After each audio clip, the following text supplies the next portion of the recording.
Şehit rebere takuşun hemen.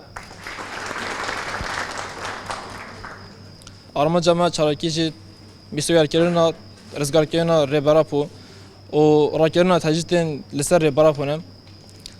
Rêberapo bi destpêkirina pêngava civaka aştî û demokratîk rolek û mîsyonek mezin kir ser minê xwe û ji bo biratiya gelan rolek pir mezin lîst. Lê em dibînin rexmê wê jî hîn ji delata Tirk tercîtên li ser rêberapo hîn berfirtî dike hîn jî rêberapo dibin tercîta de ye. Herî dawî jî rexmê ku em di pêvajoya pêngavê de ne ev mehey bû tu hevtên berapora nehat dikirin.